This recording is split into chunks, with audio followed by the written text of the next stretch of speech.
It's time for The Scraphouse with Austen Lane and Kasey Kuhrts on the Action Sports Jax 24/7 network.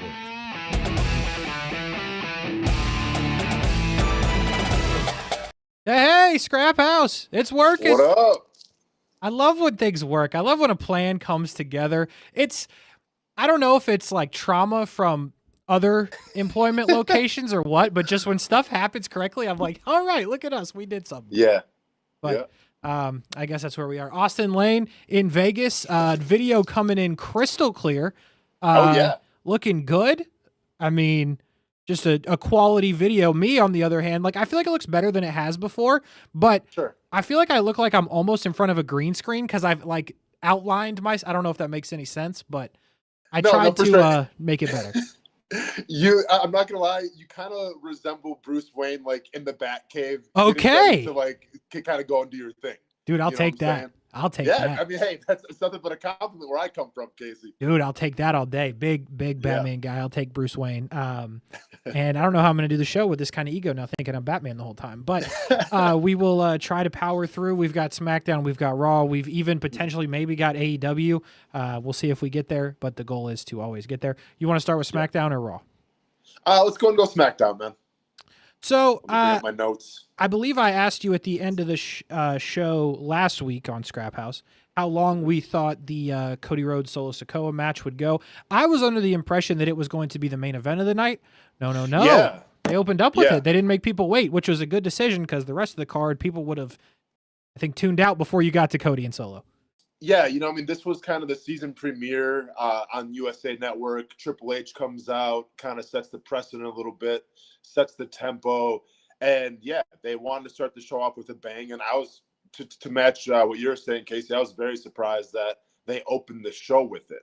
But I guess, like, in the grand scheme of things, trying to make a good first impression, the season premiere, it does make sense. And overall, I mean, a cage match that, anytime you have a cage match, it's worth watching. And overall, I thought it was a great match. I mean, there's a couple of highlights that I enjoyed. Cody Rhodes put his body on the line through a Cody cutter, which was ridiculous from, it felt like the top of the cage.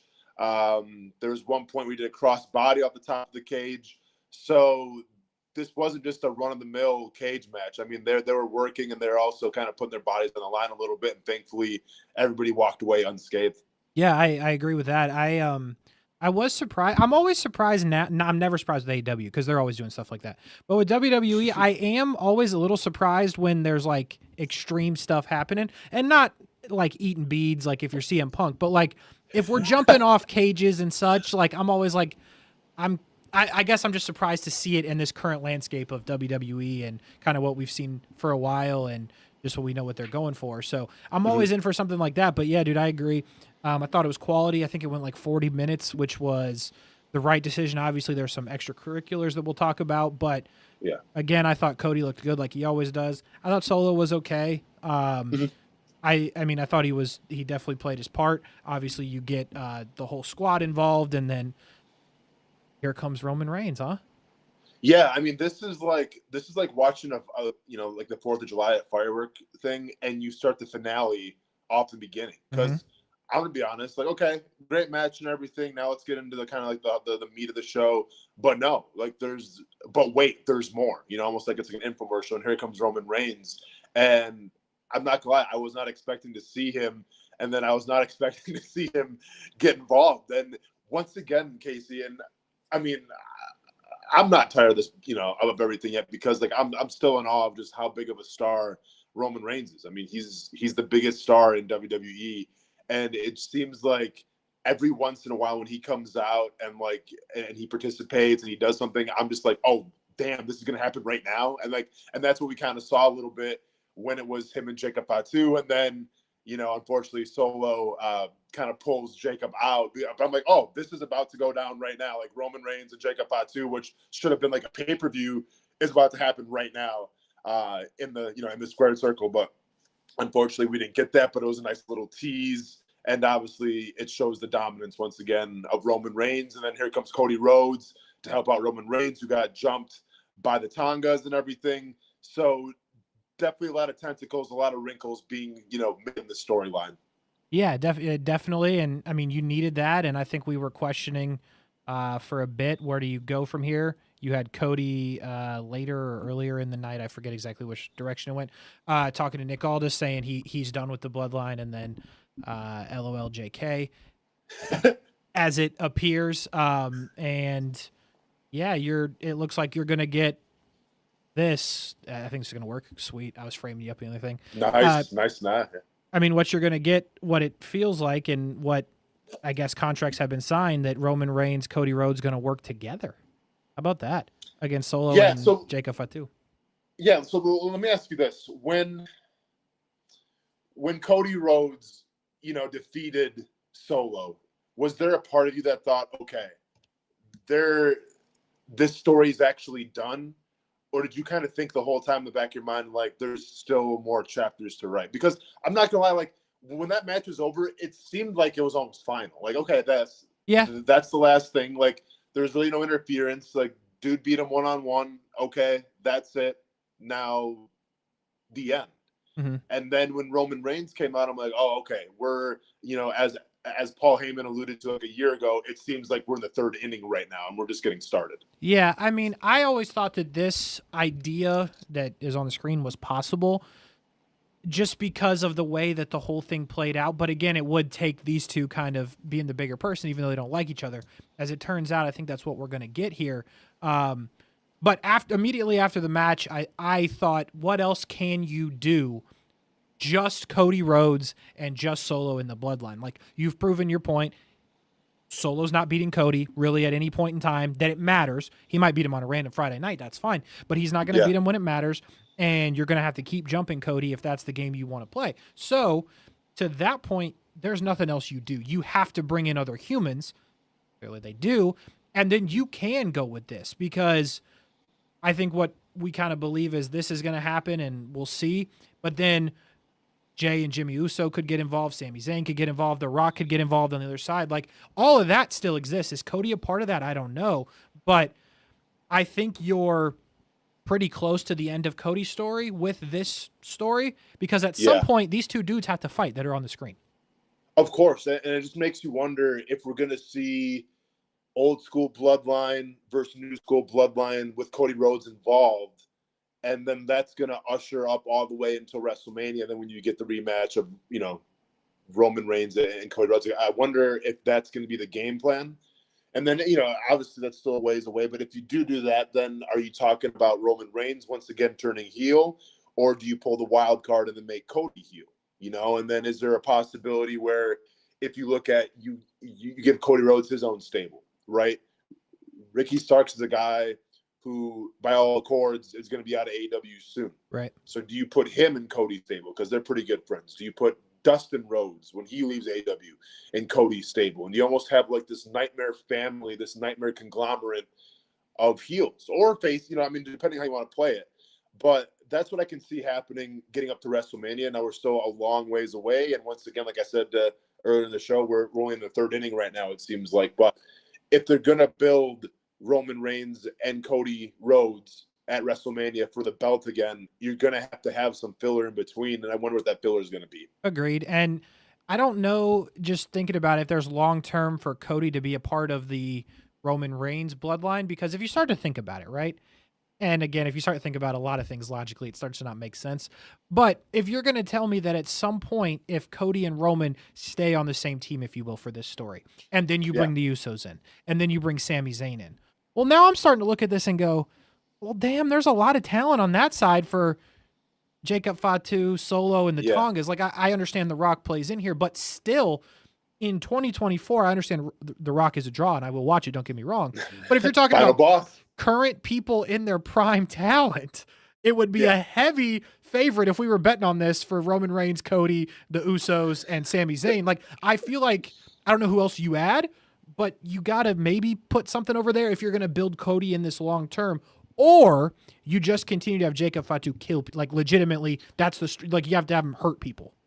Yeah. It's literally going to be like Roman Reigns, Sami Zayn, Jey Uso, maybe Jimmy joins the OGs as well, versus Jacob Fatu, the Tongas, Solo, and then versus Cody Rhodes, Mama Rhodes, Brandy Rhodes, That'd be Pharaoh sick. the dog. Like they're Pharaoh all the dog. and then the Rock's gonna come out too, just because, dude. I mean, if I can just get it on vinyl where the Rock is screaming "Mama Rhodes," that's all I need, man. Because Yeah, it's that good. was like that. It doesn't get any better in wrestling as far as I'm concerned. So yeah, there's a lot of ways that you could go down this road and everything, and time will tell. But I trust in the direction. I mean, I think when it comes to the bloodline, things have maybe felt a little stagnant or repetitive every couple of weeks or so. But in the long run, man, they've told a story that's been a story in like 2 years in the making, and it's still a pretty damn good story. So yeah, and they will continue to tell it. I mean, as we've seen, and we'll see where it goes from here. But speaking of a bad story, next the next match, you're not happy with the Mishin and Piper Niven story? First of all, where was the kendo stick? Yeah, But like I was, because I wasn't watching this live, so sure. I DVR'd it and I was watching it last night, and I must have rewound it like 3 times to figure out what the hell was going on. Like there was somebody underneath the ring, I assume, that had the kendo stick that didn't get it close enough to Mishin or whatever. So I'm just like, what is going on? And with all things considered, and I don't mind Piper Niven, and I think Mishin has her moments, but this just didn't really do it for me, Kasey. It didn't. Wasn't there a Chelsea Green appearance in this too, and it still didn't do it for you? There was, until she got flatlined. I mean, she was there. So, yeah, but you know how I feel about that. I mean, she got to be on TV, dude. That's more than my people. That's more than my people. The people I like don't even get to be on TV for 30 seconds. At least Chelsea got to go out there. That's a good point. Yeah, at least Chelsea got some of her airtime. I mean, the match seemed super short. It was just whatever, man. Yeah. I agree. Yeah. It was about whatever. It was there. It was on television. Congratulations. You made it on the SmackDown premiere on USA. Another guy that made it on the SmackDown premiere on USA was that guy that almost was teammates with Cody Rhodes.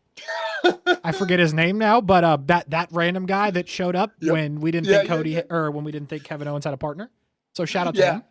That was cool, man. And I thought Michael Cole did a great job of selling that as well. Like I forgot who was it, King Kong Bundy's son or something, because he had like the chest hair or something. He said, or George the Animal Steel, I think it was he referred to. Yeah, that was a nice little touch, man. A nice little comedy moment. And here's what I like about Kevin Owens that's really starting to grow on me. Like I know aesthetically, maybe not like the most muscular guy that comes across on TV, that comes across in 4K, but the whole prize fighter thing where he's a badass, like I can get behind that, and it seems real to me. But the way that he can actually mix comedy as well, and just kind of be like that everyday kind of guy. I mean, it's kind of like Sami Zayn in a way, but I almost take Kevin Owens more seriously just because like he seems stronger and has the better in-ring work sometimes. Even though I love Sami Zayn as well, but I'm a big fan of Kevin Owens, man. And this whole segment kind of like reaffirmed that, especially when he ends up, stunnering the dude or whatever. Yeah, I mean, that's true. He can legit do anything. Like he can be a great heel, he can be a great face, and just it depends on what you want to do with him. And then Buddy takes a shot once Randy Orton shows up. So I guess Randy Orton shows up back on SmackDown after a short-lived run on Raw, which, to be honest, like if you notice when we talk about SmackDown, and I understand it's not Raw, so whatever. We really do be talking about the same dudes over and over again, so they kind of were going to need a Randy Orton to come back if they were going to, keep this going. Something else, right? Because I mean, how many times are we going to do it? Probably 6, 7 more. Theory and Waller against Kevin Owens and somebody. Hey, as long as Austin Theory keeps taking the spots with a stunner and jumps 20 feet in the air, Kasey, go ahead and give me it every single week up until WrestleMania, and then give it to me twice in WrestleMania. You might get it both nights.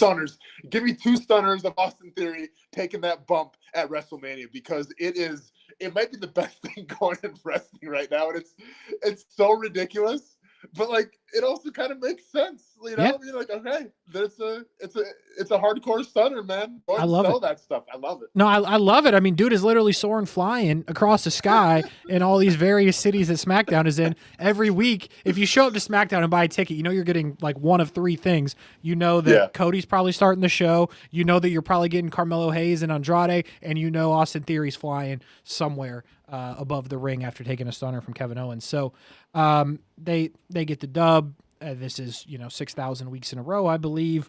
I'm going to save the part where I ask you, what do you do next here? Because I've asked you a couple times. They continue to do this. So I'm just going to wait until they do something next. How about that? Just keep it going, man. Yep. Set it and forget it. Yeah, I'm just going to move on to something that I'm sure you're definitely excited to talk about. Nia Jax promo, which I believe leads to Bayley and Naomi against Nia Jax and Tiffy next week. And did I dream this, or is the stipulation on this match that Bayley and Naomi are like done forever if they don't win? Yeah, that's kind of what it seems like, which leads you to believe, hey, they're definitely going to win. I would be kind of surprised. I know, right? If Bayley just got fired right here, I'd be kind of lost. SmackDown or whatever. Yeah, so you're going to see more of the long game here with Tiffany Stratton and Nia Jax not being on the same page and everything, and this may set up. I mean, it's going to be Bayley and Nia, right? Like that's what we're thinking again. It's got to be, because you could start to set these two up to turn on each other. Well, I mean, you have been, but you could set it up to like a full scale now. I mean, if Tiffy just straight turns on her.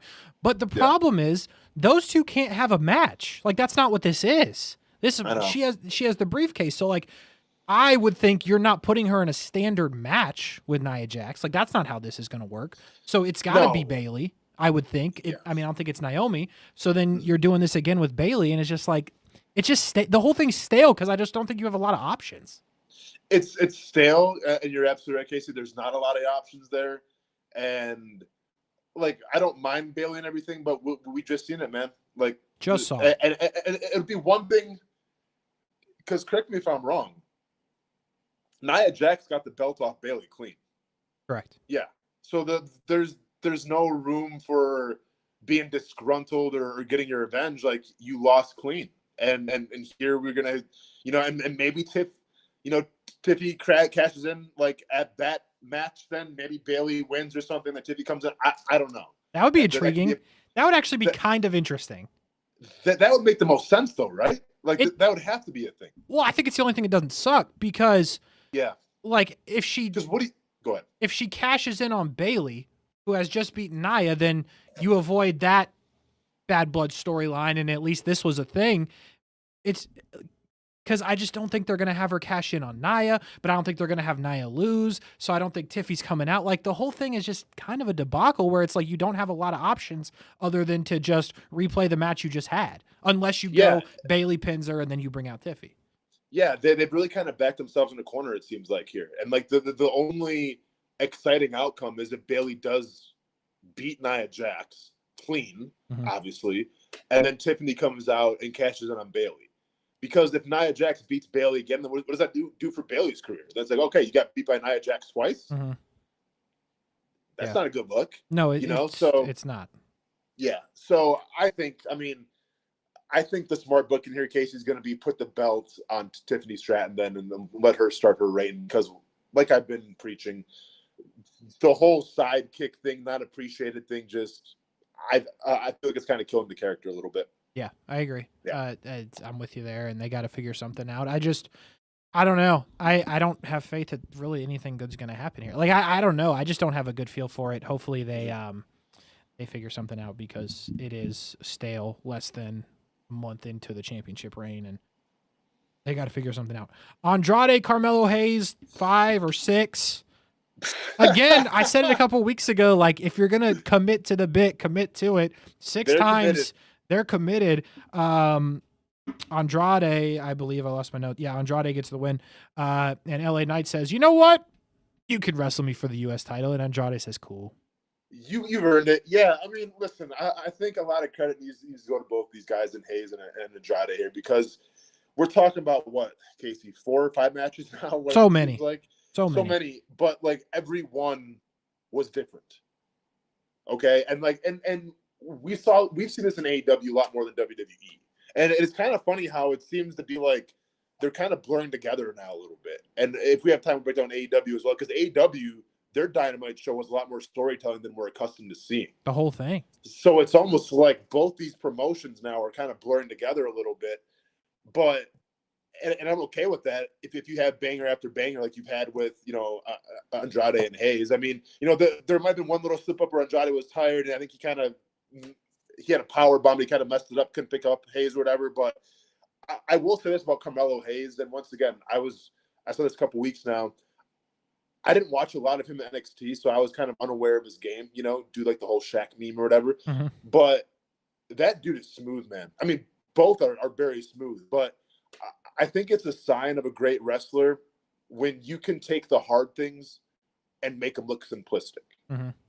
And that's exactly what Carmelo Hayes and Andrade can do. And I agree. I think whatever the 4 or 5 matches that we witnessed is a classic example of that. So, yeah, they seem to be done now. I think Carmelo Hayes is a big enough star where I want to see what he does next because I'll tune in.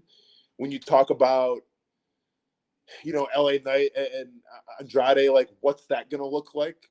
Because I feel like Andrade's been the face through this whole thing. So you got to make him the heel. There's no way you're going to make LA Knight with, Mr. Catchphrase the heel. So I wonder how you're going to turn him. That remains to be seen. But I'm intrigued, man. I think it could be a great matchup. Like, we'll see the mic skills with Andrade or where they go with this story. But, LA Knight can kind of carry anybody. True. So I think that's going to be okay. But, yeah, I mean, I think in the in-ring work, I think that's going to be good. He can carry anybody but Logan Paul because he was too busy getting carried. That is a good point. Yeah, getting carried by Logan Paul. Side note, where is Logan Paul? Like, I'm not saying they need him. Taking some time off, man. I'm not saying they need him. I'm just saying, where's Logan Paul? Because, again, it's the same thing over and over again, which for the majority of it, they've done good things to make it different. Like you just said with Carmelo Hayes and Andrade, there's been a lot of it, but it's been a little different. Every time Cody gets attacked, it's a little bit different. A little bit. Theory is a little bit higher on the flight every week. It's a little bit different, but like, I think Logan Paul, like all of those things, and this is, again, Logan Paul fan. So the tweets are questionable. I'm not going to, do that. But the in-ring work, I feel like you could look at all that stuff I just said. Logan Paul could wrestle with Carmelo Hayes and be pretty good. He could wrestle with Andrade and be pretty good. Yeah. I mean, we've seen it with LA Knight. It was pretty good. I mean, we've seen it with Cody. It was pretty good. So I'm not saying they need him, but I'm saying you could, I think, legitimately put him anywhere in any of these storylines. People hate him, so the beef will start immediately. He can make people hate him if you don't already. So, like, I mean, I just wonder how long he's out or away, because I'm not under the impression he's hurt. And we'll see what they decide to do when they come back, because I think of it because you mentioned Carmelo Hayes, what they do next. I think he's earned some sort of push of some sort, but where are you pushing him? Like, you're not pushing him with Cody. It'd be a good match, but it doesn't make any sense. Doesn't make any sense. No, that's actually a great call, Kasey. I think Carmelo Hayes, Logan Paul, just the mic work, they can talk. The aura, as the kids are saying these days now. I think they both have it in spades, and I think that would be a great match because I mean, I look at their skill sets and they can work off each other so well. So that's actually a match or like a feud I've never even thought of before, but it makes a lot of sense. Triple H got the check. You know what I'm Kasey, saying? man, you should be booking. That's what I'm saying, you should bro. be the booking business. I got some ideas. I can cook a little bit. Got some ideas, man. That is SmackDown, but again, the big part of this is. Well, and then the show ends with Cody Rhodes and Roman Reigns agreeing to take on the Wolf, Jacob Fatu, and then Solo Sikoa in a tag team match as well. Good stuff. Good stuff. I mean, Roman, Cody, and the boys carried. Not gonna lie. There were some definitely down moments. Again, Andrade Carmelo Hayes was good, but overall, the Bloodline and the boys carried an hour and 25 of the 2-hour show. The 3-hour show, which is going to a 2-hour show, is Raw. How do you feel about that? I'm not mad at it, man, because I think it's just going to be more bang for your buck, and then there's not going to be so much fluff. I'm not mad at that at all. Yeah. I mean, I think 3 hours of anything is a lot. What about the 3 hours of the Brett and Austen show? That's right about the person. Oh, no, not that's all killer, no filler though, Kasey. I hear you. You know what I'm talking about? Like come on, man. Especially with Jags talk these days, we got plenty to talk about. Buckle, huh? We ain't gonna talk God about help us. Hey, Kasey. Not good. Not good. So if you want a program that can go 3 hours, Brent and Austin, WWE Raw going down to 2. So figure it out, folks. I've never seen Brent. By the way, a little spoiler from today's show. I've never seen Brent so down and so frustrated my entire life. Really? Like, I was. They broke him. I had popcorn at 6 because I get up at Vegas over here. So true. at 7 o'clock, I was eating popcorn at 7 o'clock. Like, oh wow, Brent's actually pretty upset. Like that. That's just everything you need to know, Mr. Sunshine and Rainbows, and he's having issues. Yeah. So watch the psychological downfall of Brent and Brent Martineau every single morning. Well, every single afternoon there, but every single morning here on the West Coast. True. The dude can't handle it if Doug Peterson's not good. That's what it boils down to. So we'll have to follow the Brent mindset debacle as it plays out. Dude in a crazy mindset is CM Punk. Raw opens the show with CM Punk. This was, I think, the way I see it, the show of promos. I mean, you had quite a few, I thought, really good ones. Good call. CM Punk started it off. He's ready to die. I mean, basically is what he said. If you're not willing to die, don't show up. He went kind of like crazy there in that promo. Yeah, it's not fair that I keep doing this, Kasey, but I keep comparing this to the Swerve Strickland Hangman Page. True. Right? Because you have a childhood house getting burned down, and you have a bracelet. Right. That means a lot. Okay. Well, advantage AEW. Yep. But then you have CM Punk on the mic, my family talked to me a little bit and everything, and I'm going to hell, and I can't say like that's cool, and that's what makes CM Punk such a great promo, is that he blurs the lines of reality and just the spectacle of wrestling. Mm-hmm. Like that sounded like a man that was ready to die in the ring. It really did, and I think he has that gift. Yeah, I mean, overall, I thought it was a really solid promo. I thought the crowd was behind it for the most part. And I'm just going to keep on saying this. If we don't see Larry the Dog in some kind of shark cage hanging above a ring, and, the winner gets the papers for Larry the Dog, what are we doing, WWE? Like, I can't, because it's going to happen. No, like, I'm with you. We're to the point now where this dog is going to get involved, and I can't wait for it. Yeah, no, I fully agree with that. We gotta get there though, and we'll see how they get there, and I think they will as well. Yeah, man, I thought it was solid. I thought it was a good way to open the show. You continue on with this beef. You believe these two really hate each other. CM Punk through the ringer to open up on a Monday night. Pete Dunne, is he growing on you? Because I'm starting to like the guy, even though everybody hates him. He's okay, man. He's just okay. It was a good match with Sheamus. So I think here's what bothers me more about Pete Dunne, and maybe it's not a fair thing to say, Kasey. He's obviously on the smaller stature. Sure. Yeah. Yeah. Agree with that. And and his whole gimmick before he was Pete Dunne, he was like the bruiserweight, and like the skill set, it almost leads like he acts like he's 6'5", 300 pounds with some of the stuff that he does. Now some of the stuff like the joint, the fingers, the joint manipulation, that's great and everything. It's just next to Sheamus, who's such a big dude. Yeah, it's fair. Aesthetically, sometimes it's it's kind of confusing. Yeah, I will give you that. I don't know why, but I feel like they've just shoved it down my throat enough times that they want me to pay attention. Like it's questionable, but I think it's just weird enough that like I'm in. And I do believe that he hates Sheamus at this point. Like, so they have sold me on that. There's a story with that. Yeah. Now, granted, if he was wrestling anybody else, I don't think I'd care, to be real with you. Like, if you picked a fight with Apollo Crews, I'd be like, sweet, Apollo Crews on TV. But I'd be like, this doesn't make much sense. Or like the Wyatt Six, like they're not going after this guy. Trying to get his boy Apollo Crews back in there, man. We got to get him in. You know what I'm saying? Him or Dragon Lee, just fight somebody. That's fine. But like this kind of thing, I don't know how many more times I need to see it because I feel like we see it all the time. It's been kind of dragging out a little bit, but once again, what else do you have for these guys? Nothing. That's my thing. There's nowhere else to go. Sheamus, sure, you could. I would believe that Sheamus could beef with anybody.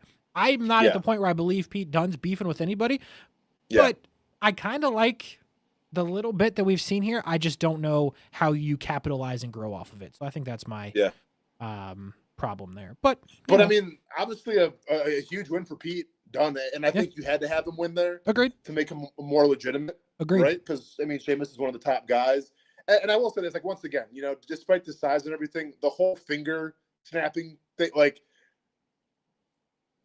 Oh man, it's yeah. gnarly, and you know when the mics are so turned up that you can hear it, it's just it kind of makes you cringe a little bit in the best way possible. So. And Tessitore sells it a little bit. Oh, and Tessitore, and obviously we said this before, Kasey. Joe Tessitore can sell anything, and I'm on board with it. So yeah, so am I. Real good. I'm not sure if this was actually next in order. I just forget where it was, so just pretend that it was next. Yeah, sure. Backstage interview with Rhea Ripley, which turns into some Rhea and Finn Balor beef.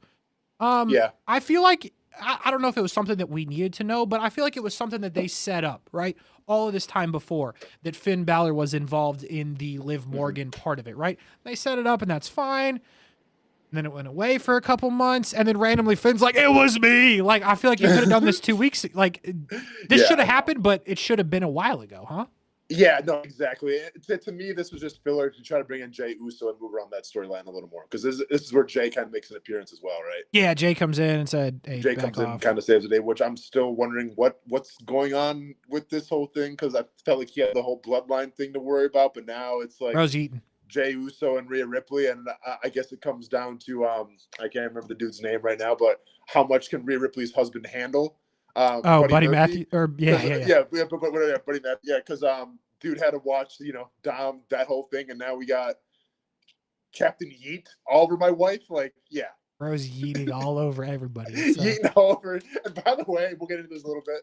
Wade Barrett's reactions to the yeeting. Oh, thing. Dude, it's foul to him. Chef's kiss. Mwah. This dude is disgusting. He's never seen anything more disgusting. A guy who, by the way, was all in on Pretty Deadly is disgusted by the yeeting. Like, he just can't pick a lane, take it. Man. Pick a lane. Yeah. Oh my goodness. Truly cannot take the yeet. But you get that little moment. 2 weeks in a row, little pop for Natalya. I don't know. I understand the first one. There's a little pop. Like, there's a pop. Dude, it was a lot more of a pop than when they brought out, let me check my notes, the Pure Fusion Collective. Change it. Yeah, a lot more of a pop than when that happened. And you even got the best one in Zoe Stark. I was like, all right, cool. Natalya, they care a little bit. Natalya gets the win. That part was fine. Here's the thing about Natalya, and we've talked about the women's division. Like, I think there's a very few that are extremely, extremely good, and then I think it drops off a little bit. I think the good thing with Natalya, she may not have the fanfare. She's been around a while. It's kind of hard to gauge. I think you always know what you're going to get in the ring. Like, it's quality. It's technical. Yeah. I don't think you're going to get wowed, but you know that it's probably not going to get a botch. No, this is true. I would agree with you there. I mean, she has the resume, Kasey. She's been doing this for a long time. Obviously, with the last name like Hart, that's going to carry a lot of weight in the wrestling business. So I do agree with you there. I mean, what it comes down to, I think more than anything with Natalya, is does she have the charisma to carry a championship? Right. And does she have the charisma to be the face of SmackDown or Raw? And I'm not sure, like, I get the crowd's behind her right now, but can she pick up so much momentum where she can be a champion one day? I don't know, man, because, like, you put her next to girls like Bianca Belair or Jade Cargill or Tiffany Stratton, Bailey. It's just, you have your elites, you have your A tiers, your S tiers, and you have kind of people below that. And once again, maybe Natalya can, prove us wrong a little bit. I mean, once again, she has the last name Hart, and that does mean something. But I just feel like, we've seen so much of her for so long. Like, can she reinvent herself and do something new? I guess we'll see. Yeah, I mean, here's the thing, and I've said this a couple of times. If Rhea Ripley ends up becoming the champ again over Liv Morgan, you're screwed because there's nobody that can go against Rhea Ripley right now. Like, there's not a human that exists, I don't think. True. But if Liv Morgan finds a way to retain, and you do pivot off of that, Natalya Liv Morgan, to me, is a little more possible than her and Rhea. Okay. But also, there's not a person that exists. Like, I think you'd be hard selling me on Tiffany Stratton, Rhea Ripley. Like, I don't know what you do with Rhea Ripley because it's just, you got to hire somebody. Like, I don't know what to do. So I think if you can, if you keep the belt on Liv, I could believe Natalya because you got Bianca and Jade doing their thing. You've got some tag teams that are working, but you could kind of get me there, but not if it's Rhea. Absolutely not. I think the only person that makes sense for Rhea Ripley, and maybe they're trying to bide their time with it, is Charlotte Flair, because you almost have polar opposites. You have the blonde, fashionable, like just, glitz and the glamour versus the dark and just, emo punk, what do you want to call it, Rhea Ripley. Like, to me, Charlotte would try to cook her on the mic too. It'd be good. Oh yeah. I mean, I think that's the only one that would make sense, but I have no idea where Charlotte's at with her recovery, or if she, I don't know. Yeah. But that's to me really the only one that I feel like is capable right now of, besides Liv Morgan, of trying to get in the ring with Rhea Ripley. I agree, and even or just have her start wrestling dudes. Honestly, dude, have her wrestle Dom. Like, I'm not even kidding. You could do it. People would be in. And here's the other thing. Like, the other wild card here, who we believe is unemployed by everybody, is Becky Lynch. I still don't think she'd get a pop when she returns. I love Becky Lynch. I actually have a Becky Lynch t-shirt. I know you said you had a Britt Baker t-shirt last week. I have a Becky Lynch t-shirt. So nice. Big fan. Yeah. If Becky Lynch came back and started beefing with Rhea Ripley, I'd be like, nope, I'm not in. I wouldn't be in. Truly, like, that's where I think Rhea Ripley is right now. Yeah, I'm with you on that. Yeah. So I don't know. I mean, I think you just got to keep it on Liv Morgan and then try to have Rhea Ripley wrestle dudes. I'm with you. Or switch brand. I don't know what the heck you do. But you got to do something because she's got to be on TV. Man. But she's just too good right now. Another promo that I believe was fantastic: Jey Uso, Braun Breaker. How about it? Yeah. So first of all, I mean, we say this every single week. Jey Uso has the crown in the palm of his hand. Dude, they love him. Everywhere they go, love them. They yeeting all over Portland. Wade Barrett's not having it.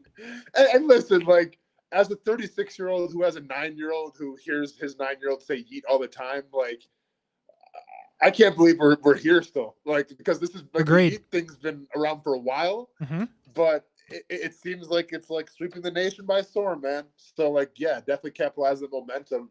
And overall, I thought it was good promos between both of them. Yeah. You have Jey Uso, who's the seasoned veteran, taking on Braun Breaker. Now, it's funny because then Braun Breaker comes down, I heard some dogs in here, and then everyone starts going, woo, woo, woo. So, like, everyone's got their own little catchphrase now, which I understand. It's wrestling. So it makes a lot of sense. But I'm intrigued, Kasey, with this match because you can justify putting the belt on either dude. And I think you keep it on Braun Breaker. But, dude, the crowd is behind. I know. Jey Uso.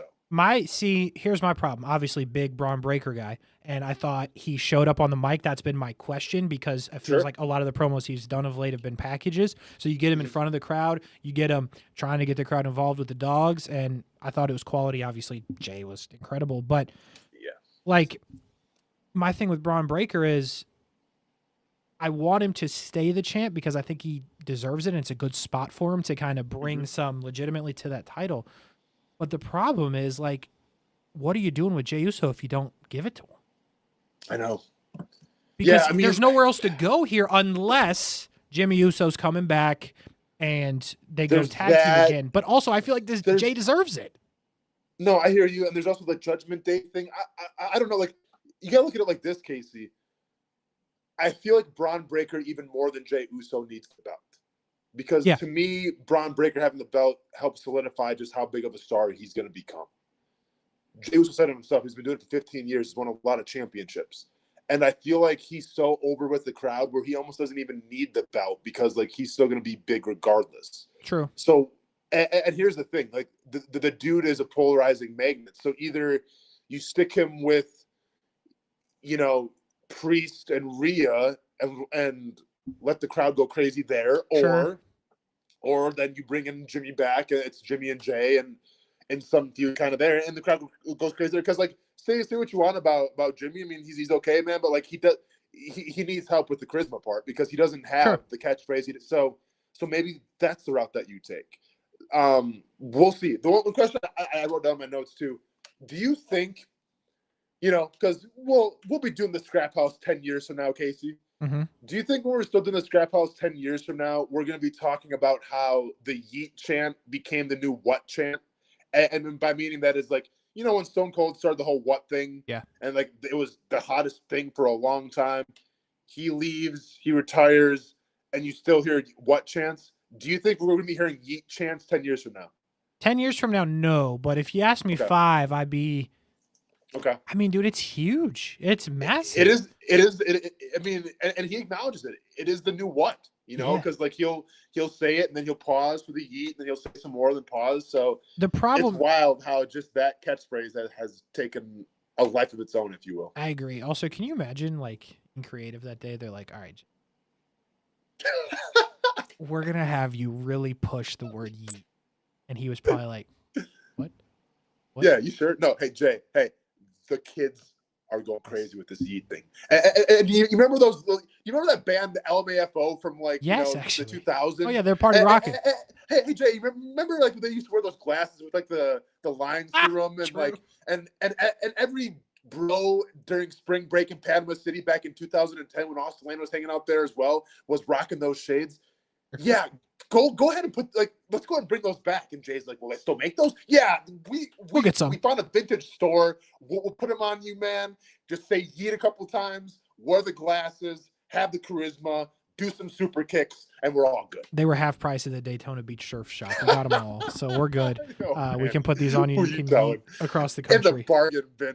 They were the lost and found from 10 years ago. Yeah, I will say one more thing on this. I feel like not to the full extent of Kofi Kingston when he won the WWE Championship, but part of me is like, Jey Uso has been a good soldier for you. He's been a tag team champion. I understand it. But part of me is like, is this on a lower scale, the Kofi Kingston when he won? Like, are they going to give it to Jey Uso because people would go nuts? It would not resonate the way it did with Kofi. I understand that's a different situation, but the idea is the same. Sure. Kofi had been there forever. Jay's been there. And he's earned it. Kofi lost in 10 seconds to Brock Lesnar, but nevertheless. Right. So you could, I think, have Jay win it, run the rematch back, and Braun gets it back. Or if you're ready to kind of pivot, because you could go Braun Breaker Gunther and draw it out for a couple of months. But then see, it's another problem because Gunther's not. I don't think Gunther's losing to anybody forever. No, for sure. And I think Braun Breaker kind of needs a title. Breaker lose back to back. Yeah. So I mean, this is the thing, and this is going to be the ultimate litmus test more than any other wrestler right now, Kasey. Because and listen, you know how I feel about Sami Zayn. I like Sami Zayn a lot, but we all kind of saw what was coming with Braun Breaker. Braun Breaker's the new thing. You put the belt on him. You push him to the moon because the guy's got that type of skill set. This is the ultimate test where if he gets through Jey Uso, then it's almost like the Gunther feel where it's like, well, this guy's going to be dominant for a very long time because if you're not going to put this strap on maybe the most over wrestler in terms of his chant in the WWE, well, then you're not going to put the strap on anybody for a while. So time will tell. And I think there could be some outside interference. It may not be a clean win. But I say that you keep the belt on Braun Breaker. Yeah, I agree with that. We'll see what direction they do go. But we were just talking about Kofi Kingston. This whole thing was kind of odd to me. The Judgment Day the New Day lose to the Judgment Day. Right in the dang middle of the card. Weird spot. I get you're trying to keep people interested in the middle. That's fine. It was in a weird spot. I thought the match itself was rather short. I thought the finish was not great. Obviously, the stuff at the end that they've been teasing, I get that. Yeah. I thought you had a couple of spots earlier in the match that were better and more believable of a finish, but the way that you have Xavier get pinned, I just didn't love it. Yeah, I mean, once again, they had to call an audible here because what happened with what's Odyssey his Jones. name? Yeah, I already forgot about him. Yep. Odyssey Jones and everything. I thought so weird commercial break and kind of killed the momentum for me watching it. And then it seemed like the second half was better, but it was just. And once again, this isn't in the WWE's control. I feel like you have a certain time you got to hit it, but not a good call to call the commercial when you did because I felt like that killed all the momentum. And then it comes back, it's like, well, okay. Yeah, I mean, obviously there's still some kind of falling out between Kofi and Xavier Woods here. I don't know what it's going to lead to, man. I don't know if you're going to go singles route with it. I don't know if Big E somehow can come back or if Big E's going to be the manager.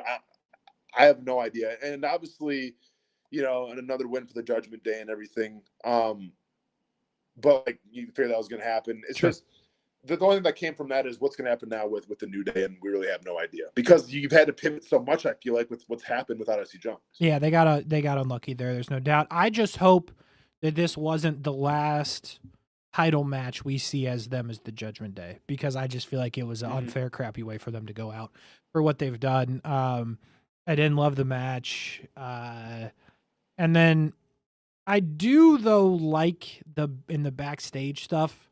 That it felt like real. You know what I mean? Because the Big E thing is yeah. Go ahead. Sorry. No, I was just saying like with the LWO too, that kind of interming. Like yeah, there's some weird stuff going on for sure. Yeah. I like that they mentioned Big E by name. Not that he's unemployed or anything, but it's just like you bring that kind of real part of it. Kobe's like, yeah, bro, it feels different, or whoever said that, and then just the whole thing didn't leave me with a great feeling about it. Again, I just hope that this isn't what ends the run of the Judgment Day or the New Day. We'll see. And then to your point, Judgment Day, it's whatever. They show up later as well. Really, in my opinion, the best thing the WWE has going is Bronson Reed, bro. We have the meats. We want the meats. I mean, unbelievable. So much stuff on the call to putting it over the top. Here's what I'll say. I think we all thought we were getting broken ring spot. Yeah. I don't think we thought it was happening like this 1 second in. There's a lot going on in this picture. So, I mean, match literally just started. This is 1 second in if you didn't see it live. We got Braun Strowman, who's, just threw a man that weighs 1,000 pounds, so he's kind of tired. Yeah. Bronson Reed just took a shot into the top rope, pulls it out. The poor referee, the bystander, takes rope to the back of the head. He's down. It wasn't even a part of the storyline of the match. It just happened in real life. That's how it happened. And then you've got all these people in the crowd going, yo, I didn't see that coming to start, because I certainly didn't. And then from there, you just got a debacle. I can't wait till this goes to Netflix, Kasey, so that they can stop bleeping out the holy you-know-what. Dude, it was so annoying on Monday night. It was terrible. And I don't get it. I mean, hey, USA, it's going to be okay. Right? Kids can hear the S word every once in a while. Like, I grew up with The Rock saying Lord knows what on Monday Night Raw and repeating it in school and getting in trouble for it. So I think kids can handle a couple of S-bombs, but nevertheless, please continue, Kasey. Well, I mean, it's not, you can handle that, but also we're not going to do anything about the Liv Morgan. Remember when we were like licking each other and Rhea Ripley's licking people? We're not going to do anything with that. That's cool. But heaven forbid we say the S word. Is where we draw the line. Dude, it's foul. It's unbelievably foul. But this was pretty wild. I didn't want to get a screenshot of the other wild part because I just don't think it'd do it justice. And I played video one time on this show and got... You have to go back and watch it. Yeah, but the best thing I could do was the big bald bum Adam Pearce sent out a tweet, said Bronson Reed has been fined a massive undisclosed amount for plucking an adult human male from the Portland audience and firing him at Braun Strowman. Adam Pearce, I don't like your work. People are getting hurt where you work, which, by the way, bystander, hurt, again, unsafe work environment. The audience members, too, are casualties. And, dude, he just threw him at him. This match, I mean, listen, we knew, like, this was going to be, like, when this match got announced, Kasey, you knew it was going to be a spectacle. Madness. But they went above and beyond my expectations. Mm-hmm. Even, like, towards the end, when I think it was Strowman ends up tackling Bronson through the wall. Correct. And then all of a sudden, out of nowhere, like, I don't know, like, where, like, the pots and pans came from. There's catering pots and pans coming from the ceiling tiles. I'm like, what the hell was that? Somebody got the wrong cue. Like, Triple H was like, all right, here's the deal. When you hear the wall smash, throw the pans. They were like, okay, cool, the wall. And then the wall smash, dude was on his phone, probably on Tinder or something. Oh, the pans! And then threw them over like 10 minutes after it was supposed to happen. I was like, that was a delayed reaction. You had a Golden Corral buffet-style pot and pans setup just fall from the ceiling randomly when Bronson Reed goes through the wall. I had no idea what was happening, but I loved every second of it. Dude, it was fantastic. The whole thing was great. I mean, you keep with the storyline of Bronson Reed is just hurting people, and Braun Strowman's back to hurting people. I don't know what you do next, but dude, I'm telling you, it's the best thing they got going. Like, no, it was fantastic. The only better thing you could do is somehow get Otis involved. You're telling me triple threat with Otis, Bronson Reed, and Braun Strowman would be the best thing you've ever seen? Kasey going for Booker of the Year this episode. I love it. That's what I'm saying. I love it. I mean, the all meat match, Otis, Bronson Reed, Braun Strowman. Yeah. And obviously it's got to be a street fight or something like that. You can't have it in the ring because the ring's not going to hold up. Yeah, let's go. You got to have it in the Arby's. It's a tables match in the Arby's. First dude to go through 3 Arby's tables. I love it. Arby's cut the check. Dude's got beef and cheddar sauce all over him. That'd be Otis. What a debacle. Holy cow. Oh, man, my mouth is watering. I love these Arby's. I tell you what, I'm the only one keeping them in business. I'm glad to hear they have other fans besides me. After that debacle, you bring Sami Zayn out. Good pop for Sami Zayn. Or I guess technically you had Ludwig Kaiser do something with Adam Pearce. And then, but anyway, the point of the story is Ludwig Kaiser then comes out. Another disservice to him because dude is good enough to be wrestling people. He's not ever. I kind of thought they were going to go in and they still may, Gunther going in if you good enough to beat Ludwig, you can wrestle me type thing. Okay. They didn't go that way. Who knows? So this is my biggest question is what does Sami Zayn have to do to get Gunther's attention? And it's got to be something like that. I guess so. Yeah. And then this may have to be like a more aggressive, a more like lethal Sami Zayn has to go after maybe, Kaiser or whatever, just be like, all right, I'm going to beat the crap out of you until, your main dude says, okay, that's enough. I'll fight you. Like that's maybe what it has to come down to. Like I said, Kasey, I'm a big Sami Zayn guy because he's like the underdogs in the underground. Like he's the most relatable guy. I feel like sometimes on the roster, the crowd relates to him as well. This guy wants an opportunity. He's not getting it. People have been there a lot of times. So I like where it's going. And obviously it's showcased by the polarizing figure that is Gunther. Yeah, agreed. And here's the thing. I'm a believer that you don't have to, on a premium live event, pay-per-view, whatever you want to call it, I'm a believer that you don't have to defend all your titles. You don't have to set something up. So I don't believe that I say that, but I'm going to contradict myself. It's going to happen. Don't worry. Yeah. But I feel like you don't need Gunther to do that. But then I go, well, damn, Cody's not going to defend his belt either because it's going to be Roman and Cody. Good point. So then I go back and I'm like, well, damn, someone's got to. He's going to have to defend his title for sure. But then it's I just don't love how they're going with it because I like Sami Zayn. I like the idea. I just don't like the execution because I feel like you're a couple of weeks away at this point. You got to really turn it on to get to that point. I get there's a little bit there, but not a ton in my opinion. And then again, you kind of tease a little bit, which I think they could do because I'm a Ludwig Kaiser guy. You kind of tease that he might flip on Gunther like they had their real life moment in Germany. I think you could do Ludwig Kaiser Gunther for the belt in real life. Not today, this pay-per-view, but I think you could build it for sure. Yeah, so I think it's going to be the next thing. Is you get through Sami Zayn first, and then what I can see happening is Kaiser, Gunther, and then you bring in Vinny Medici, and he almost has like Kaiser's back again, and they kind of like reformulate their tag team, and then they kind of branch away from Gunther. That's what I'm thinking is going to happen because there has to be, and I get we're not doing SmackDown right now, but there has to be some reason why you just had, and with all due respect to your boy Apollo Crews, is very talented. He's a killer. There has to be a reason. There has to be a reason why you just squashed him in 10 seconds without anything to show for it. So maybe that's going to be the storyline going forward. Vici and Kaiser get back together and they go out to Gunther. Oh, there's a reason why they did it. Trust me. They said we can't have Apollo Crews is just that dominant. We can't have Apollo Crews just on TV when Otis is shaving himself. We've got to put him in a squash match because what else are we doing with him? Yeah, that's right. That was Apollo Crews WrestleMania moment. Watching Otis shave. Yeah, that was foul. Come on, Triple H. In 5 seconds. You love to see it. We got to be better, Triple H. Holy cow. We got about 6 minutes in show. Okay. A couple other things that happened on Raw. Io Sky, I believe, gets the win over Bianca Belair. Yep.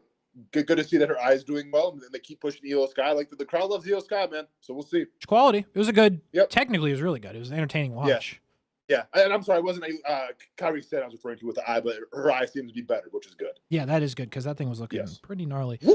I thought her eyeball fell out of the socket. So dude, I thought it was possible. And then you end with Damian Priest and Dom Mysterio. I don't even remember who wins. My lasting memory of this is coup de grace after coup de grace after coup de grace after from Finn Balor. Yeah, to Priest. this is once again, this is almost like this is like a refurbished Bloodline storyline where once again the Judgment Day has their reign standing over Rhea Ripley and Damian Priest, echoing that they got to find help, they got to find other people because they can't do it themselves. We get it though, huh?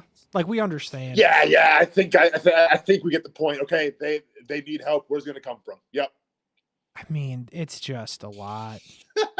Honestly, like I'm getting tired of it. After this Finn Priest thing that I think they're doing at the Bad Blood. Yeah. Maybe call it. Like, I don't know. Here's my thing. If you want to keep doing it, that's fine. But what if you flip, and hear me out.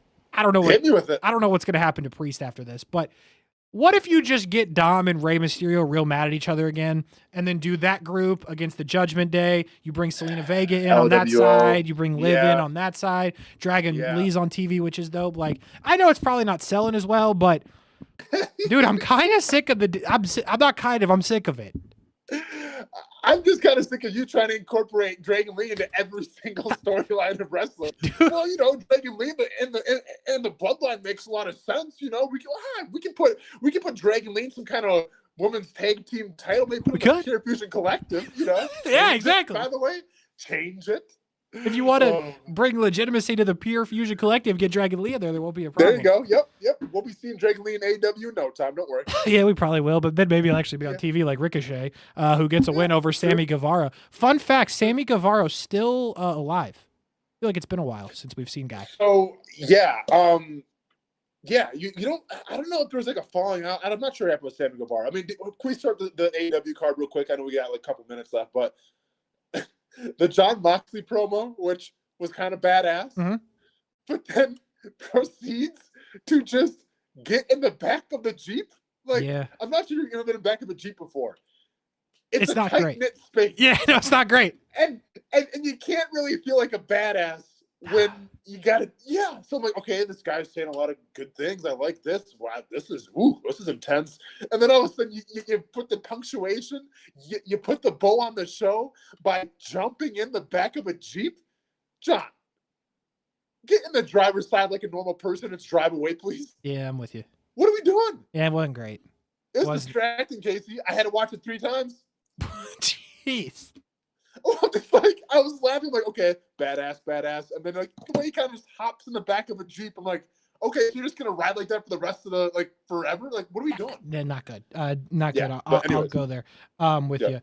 Sammy Guevara, I forgot he was a person, so shout out to him for losing to Ricochet. Well, and honestly, he was one of the pillars for a while. I know, Kasey, of AEW, and it's crazy how far that dude's fallen. Really is. He loses to Ricochet. Jon Moxley's second appearance of the night. I like the character. I like what Jon Moxley's doing, sort of. Like, I feel like the character has a good idea, but I feel like the execution is questionable. And then Darby Allin, hey, I like you, right? You're great in the ring. Please don't talk. Like, I'm sorry, but I just wasn't in. Yeah, man. And this is why you need kind of more of the Sting effect. Like, listen, everyone's saying Darby Allin's like the next Sting. Okay, well, Sting did talk sometimes, but like when Sting was at his best, in my opinion, when he was the Crow and didn't really say anything, he just kind of showed up and kicked ass. Yep. That's what Darby's got to do. Agreed fully. Yep. Orange Cassidy dumps like $30,000 of change into the Learning Tree's car. All good with that. Yep. Okay, I figured. Funny, whatever. And by the way, real quick too, with I actually enjoyed the Ricochet and Sammy Guevara. Sammy Guevara match and everything. More of that, please. I'll agree. You know what I'm saying? Just more of that. I mean, I get Sammy might be in bad. I don't know if he's rubbed somebody the wrong way, but I enjoyed watching Sammy Guevara. Sorry, please continue. I know we're running out of time here. I'll give you that. Yeah, we got 59 seconds exactly. Okay. Leo Rush, good to know you're still a person. So shout out to you. Not sure why Action Andretti was grabbing blatantly Jack Perry's leg as a face and then gets thrown out of the mat. What? He was questionable. What was that? Yeah, I have no anyways. clue. The most questionable thing of the night to me is Nigel McGuinness. Dude, we're all set, and then just randomly, I need to beat Bryan Danielson. I'm like, no, you don't. I'm like, I promise you don't. Sure don't. How about you just do John Moxley, Bryan Danielson? Okay, let's just do that. Or something. You don't have to do this whole Darby Allin's got to give him this, and then Nigel McGuinness has to call somebody up. No, just let the two dudes wrestle. No, Por Nigel, favor. we're all set, man. Like, yeah, it's a crazy storyline. We didn't see it coming because we didn't want to see it coming. All right, we're all good. No, we're good, and I really never need to see it coming. But we'll leave you with a shot of Jacksonville. Looking nice out there. Look at those clouds. I haven't seen a cloud in 3 weeks, Kasey. That's cool. You'll see him soon when you get back. Right. We'll talk to you.